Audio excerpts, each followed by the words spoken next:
여러분들은 온전히 회심한 분들입니까? 저는 지난주 홀 컨버전, 온전한 회심을 통해서 하프 크리스천, 하프 디사이플에서 돌아서자라는 말씀을 전했습니다.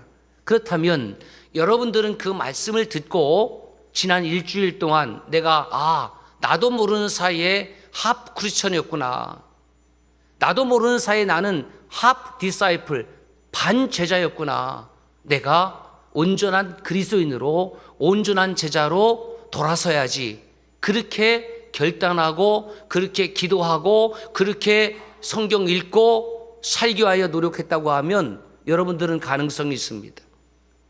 통성경이 시작이 되었음에도 불구하고 그것은 나와 아무런 상관이 없다, 아직도 통성경을 읽지 않는 분들은 죄송한 말은 아니에요. 여러분 여전히 하프 크리스찬입니다. 언제까지? 주님 오실 때까지? 글쎄 모르겠습니다. 하나님은 하프 크리스찬들을 원치 않습니다. 하프 디사이플, 하프 제자를 원치 않습니다. 반만인 목사를 원치 않습니다.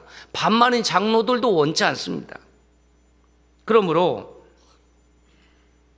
하나님의 말씀을 들을 때에 아멘으로 동의했다고 하면 그 아멘의 음성이 이 예배당에서 끝나는 것이 아니라 아멘이 예배당에서 시작되었다고 하면 여러분의 삶으로 그 아멘이 이어져야 됩니다. 여러분 오늘의 시대를 잘 보세요. 오늘의 시대는 가히 성경에 나오는 노아의 그 시대를 능가합니다. 어떤 면에서? 죄와 타락의 부분에 있어서.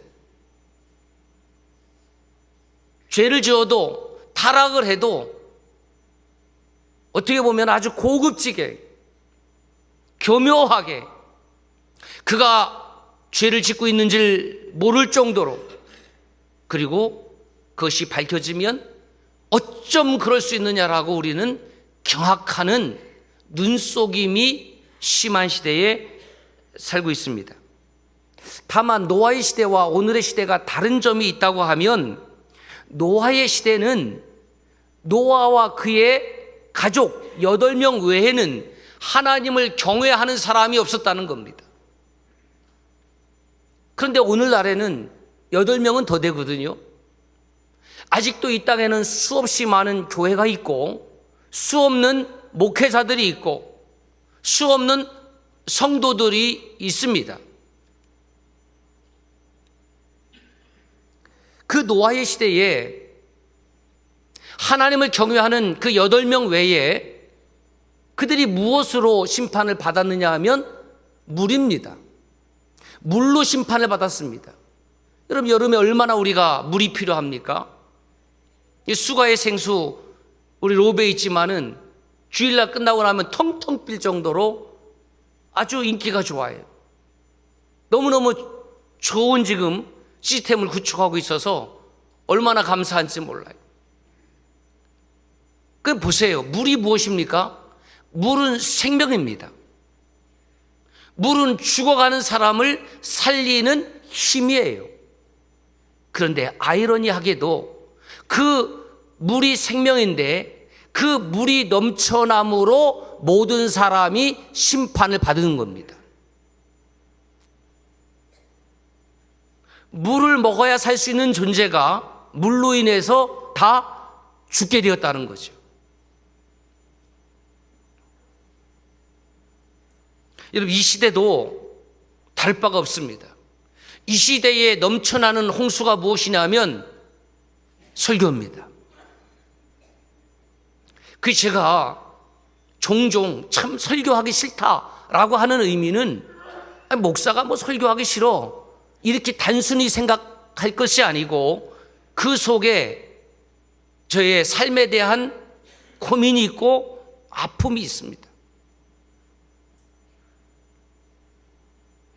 이 시대에 얼마나 많은 설교자들이 넘쳐납니까? 얼마나 많은 설교가 넘쳐납니까? 주일날 아침에도 또 오늘 유튜브를 열어보니까 아직도 한국에 있는 수많은 대형 교회들이 유튜브를 버젓이 열고 있습니다. 그리고 접속하는 것을 보니까 어떤 교회는 뭐 수백 명 그렇게 유튜브로 접속을 하고 있습니다.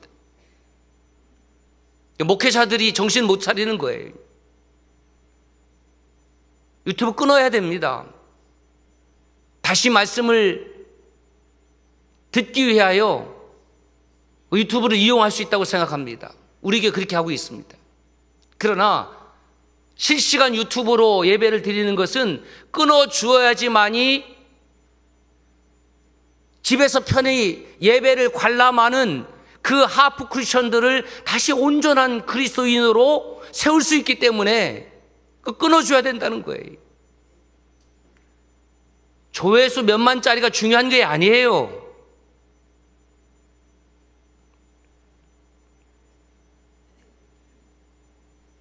홍수 심판은 물이 많았지만 마실 물이 없어서 죽어가는 것처럼 오늘 하프 크리스천들이 그리스도인들이 죽어가는 이유가 무엇이냐? 교회가 쇠락하는 이유가 무엇이냐? 말씀이 없어서가 아닙니다. 마실 말씀이 없기 때문입니다. 그러면 마실 말씀의 핵심이 무엇이냐? 그 컨버전이에요. 리펜턴스예요.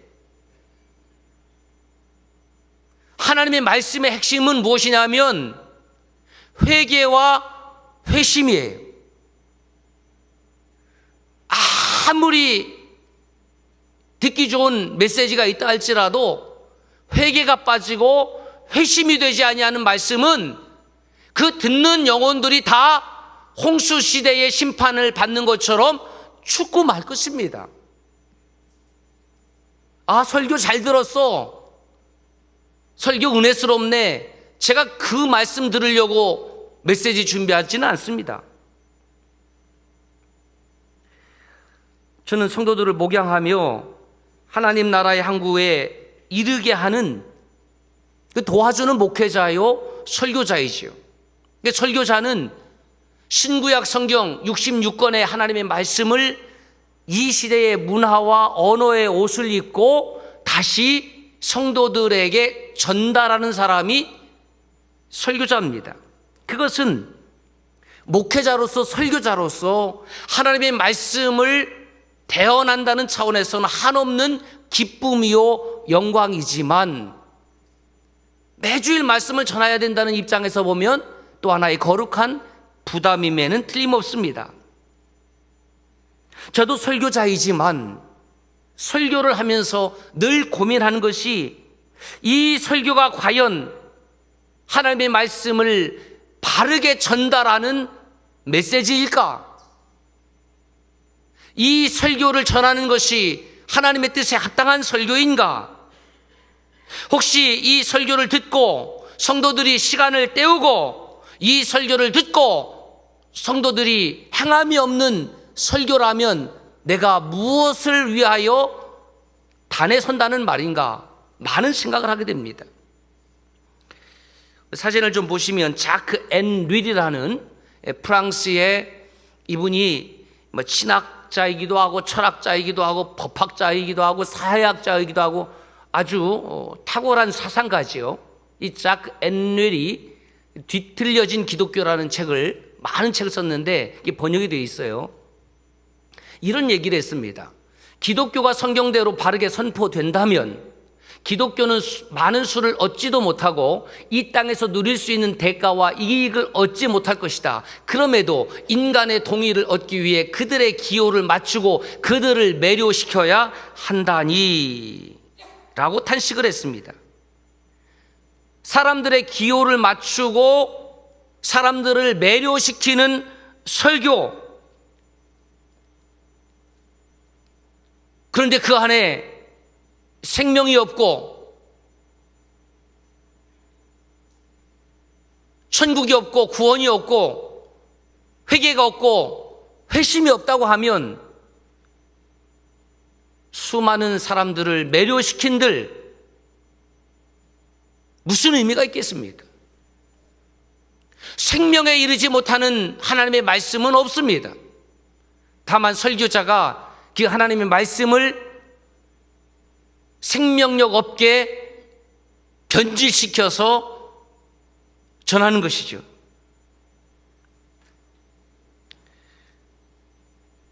설교자에게 있어서 설교를 준비하는 것도 어렵습니다. 또 설교를 바르게 전달하는 것도 쉽지 않습니다. 그런데 정말 어려운 것은 뭐냐면 그 선포된 설교대로 설교자가, 목회자가 살아내는 것, 역시 저에게도 동일하게 어려운 숙제입니다.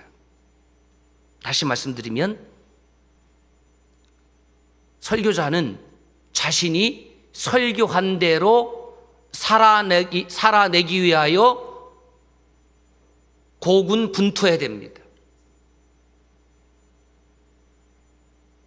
말씀을 전하는 자는 그 예수 그리스도의 피 묻은 복음의 원형을 재생시키는 사람이 되어야 됩니다. 말씀을 듣는 여러분도 예수 그리스도의 피 묻은 복음을 재생시키는 그리스도인이 되셔야 합니다. 13세기 이탈리아의 탁발 수도사였던 성 프란시스코가 있습니다. 그가 이런 말을 했어요. 시작. 우리의 행함이 우리의 설교가 아니라면 설교하기 위해 아무리 돌아다녀도 소용이 없다. 너무 가슴에 와닿아요. 그것을 저에게 대입을 하면 목사는 그 행동이 설교이어야 한다는 거예요. 목사는 그 행동이 설교이어야 한다.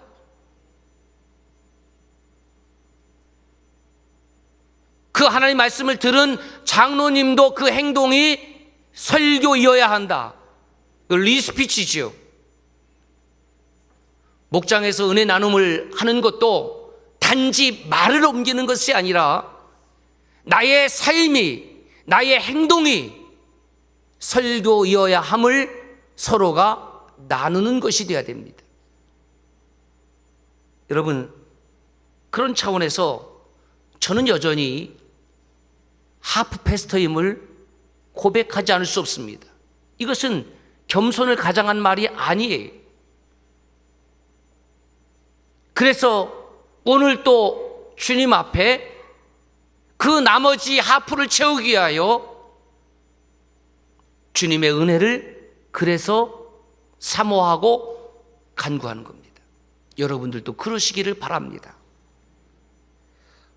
설교는 강의나 선동이 아닙니다.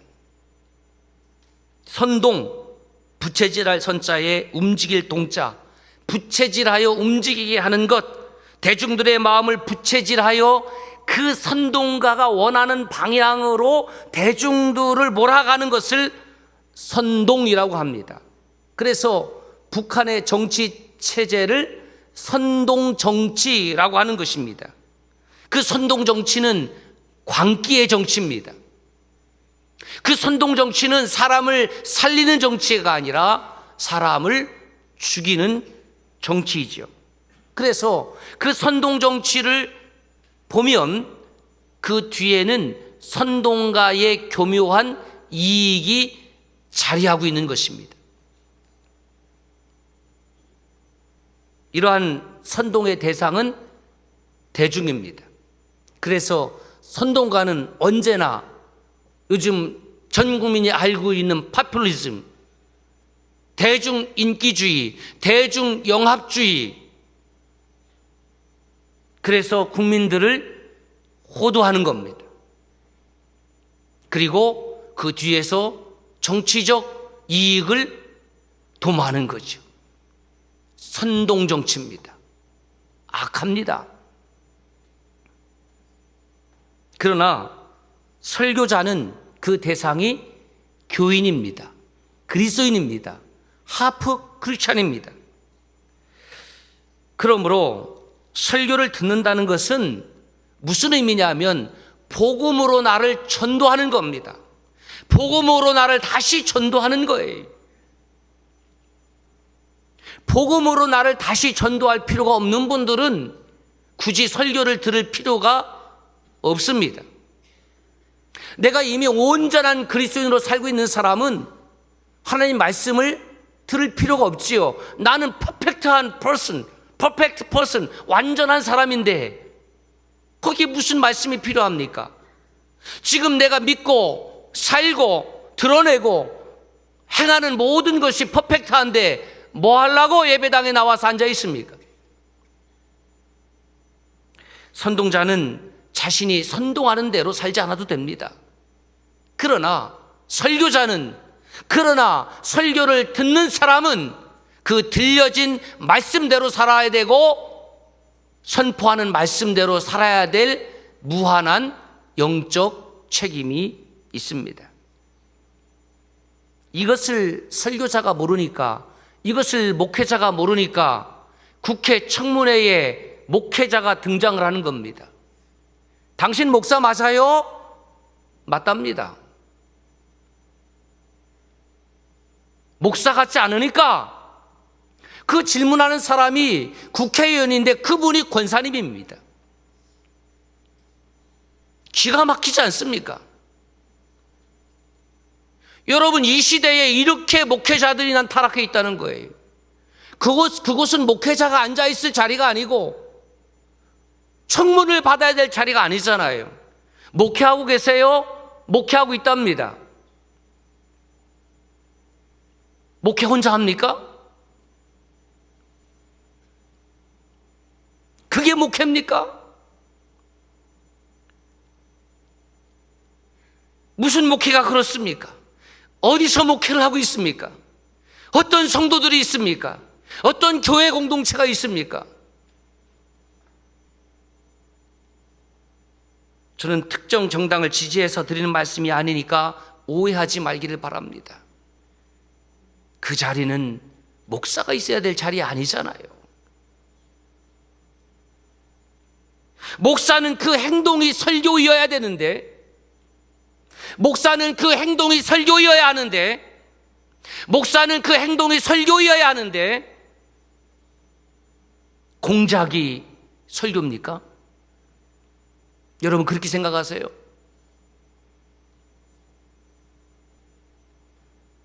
우수수 수없이 많은 영혼들이 그 장면을 보고 야 틀려먹었다, 내 절에서 교회 안 간다, 얼마나 많은 영혼들이 천국에서 멀어지게 할까? 그건 목회 아니잖아요. 어떤 성도님이 이렇게 말씀하십니다. 목사님, 지난주 말씀은 저 들으라고 하신 거죠? 자기 들으라고 했대. 여러분 어떻게 생각하세요? 그 말씀은 틀렸습니다. 지난주 말씀은 나 들으라고 한 것이 아니라, 지난주 말씀만 나 들으라고 한 것이 아니라 매주일 말씀이 당신 들으라고 하는 소리입니다. 아무리 수천 명, 수만 명이 모여 있어도 그 말씀이 나를 향한 하나님의 말씀으로 듣지 못하는 성도는 하프 크리스찬입니다. 나에게 주시는 말씀입니다.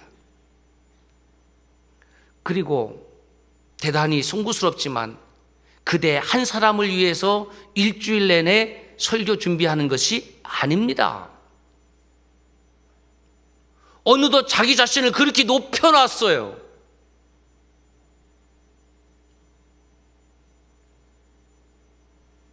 설교는 회중이 아무리 많아도 하나님께서 나에게 주시는 말씀으로 받는 것이 설교입니다. 우리 중에 누가 온전한 제자고 온전한 그리스도인일까? 목사님일까? 장로님일까? 권사님일까? 안수집사님일까? 저는 그랬으면 좋겠습니다. 온전한 제자, 온전한 그리스도인을 이렇게 제가 정리한 바가 있습니다. 다시 한번 읽어볼까요? 시작.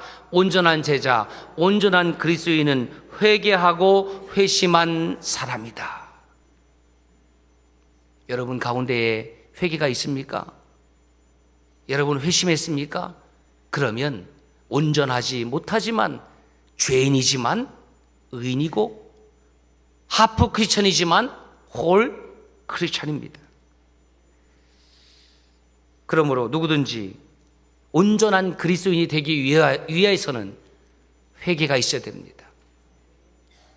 회심이 있어야 되는 거죠.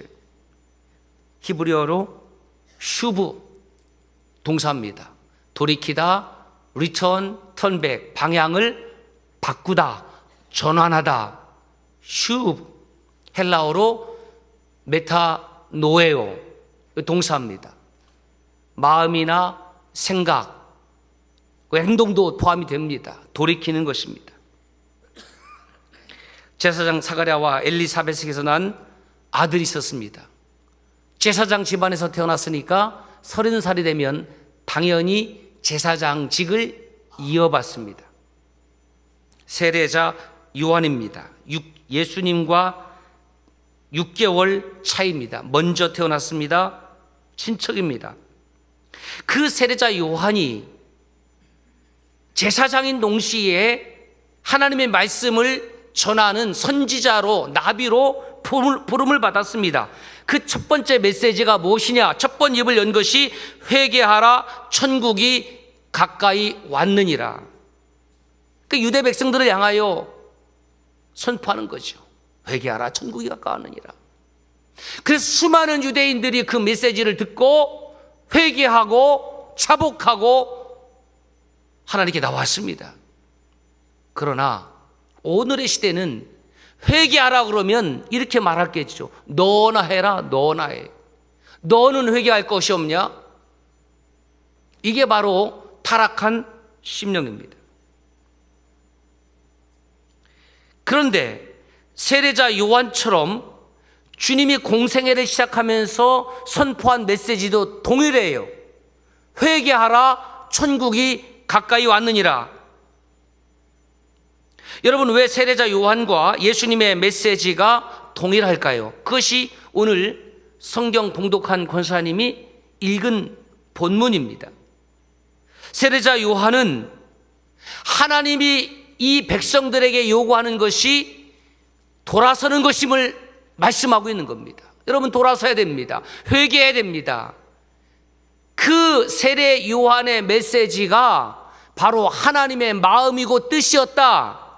그것을 확증시켜 주는 겁니다. 세례자 요한은 하나님께서 세우신 선지자임에 틀림이 없습니다. 세례자 요한의 메시지가 맞다. 나는 세례자 요한의 입술을 통하여 너희들에게 회개하고 return back to God, 하나님께 돌아오기를 선포했다. 내가 다시 말한다. 회개하고 나에게로 돌아와라. 그러면 왜 회개하라는 것일까? 그 뒤에 이유가 나와 있습니다.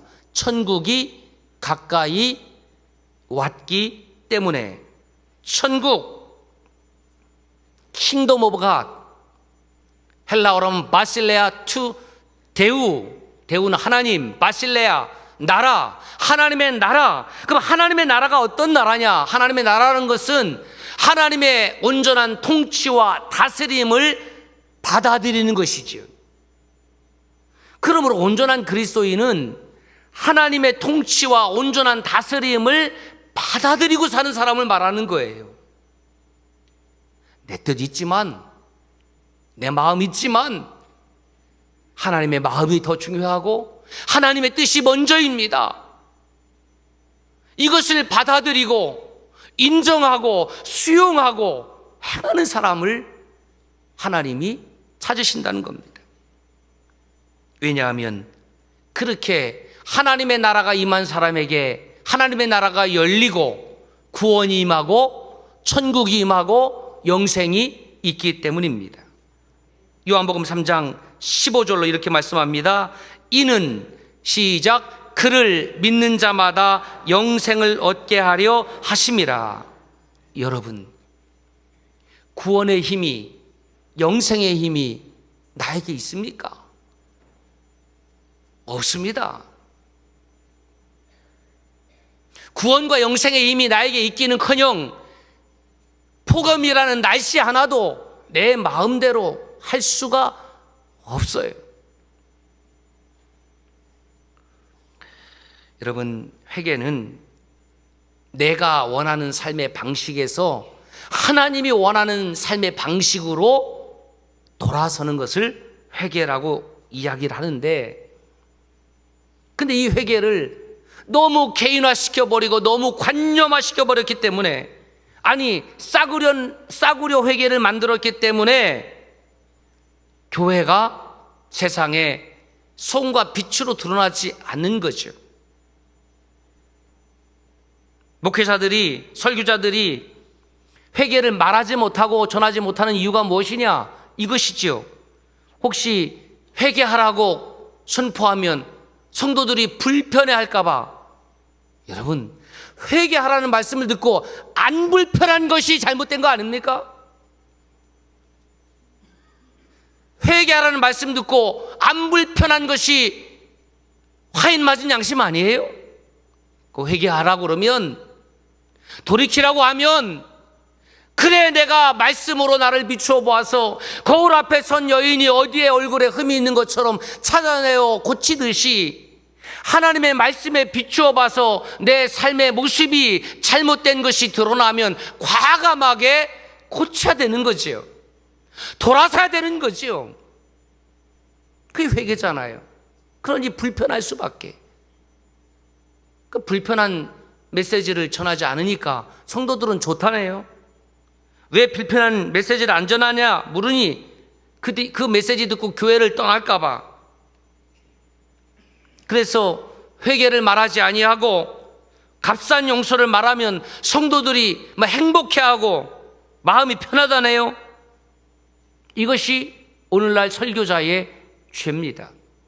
사랑하는 여러분, 진정한 은혜는 어디서 시작되냐면 하나님의 말씀과 하나님의 생각과 하나님의 마음과 내 생각과 내 마음이 충돌하는 지점에서 은혜가 시작이 되는 겁니다. 하나님의 말씀이 나를 불편하게 하는 거예요.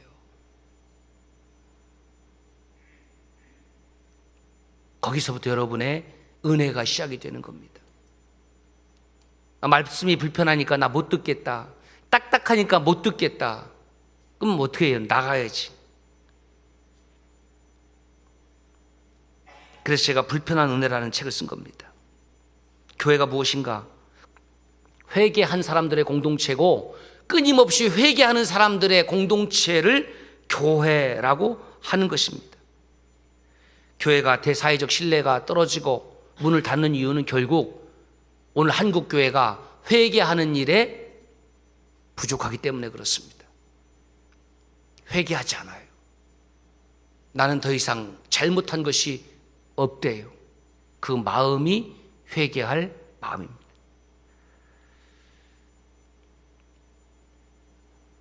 그래서 제가 다시 한번 회개와 회심을 정리했습니다. 회개는 죄된 생각과 행위를 하나님 앞에 고백하고 그치고 돌이키는 것입니다. 회심은 시작. 한 번 일어나지만 회개는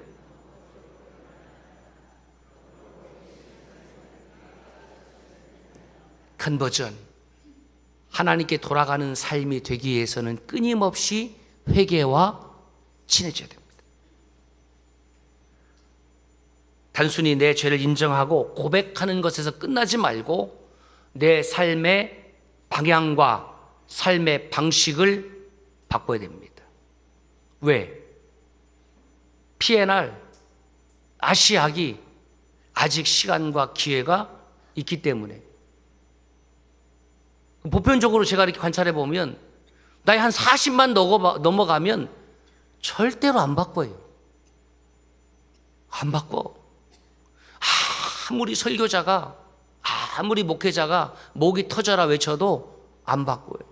그래서 설교하기가 싫어요.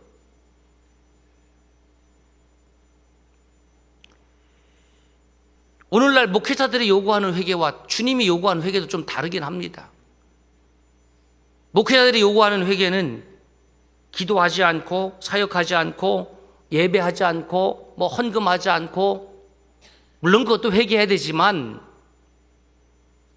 더 본질적인 회개는 뭐냐면 거짓말하고 자기의 사리사욕을 추구하고 남을 이용하고 원망하고 불평하고 영적으로 야합하고 자기의 입을 벌려서 비난하고 욕하고 복음 전도에 무관심하며 하나님의 뜻을 앞세워서 자기의 사리사욕을 채우며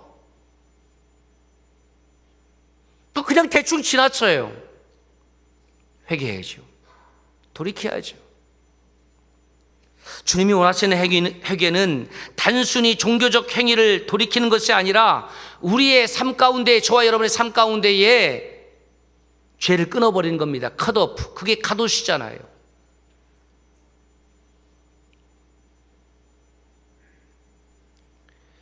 예수님 당시 종교 전문가들, 제사장, 레위인, 바리새인, 사두개인, 서기관인, 율법학자 다 종교적 의무를 행하는데 열심히 했습니다.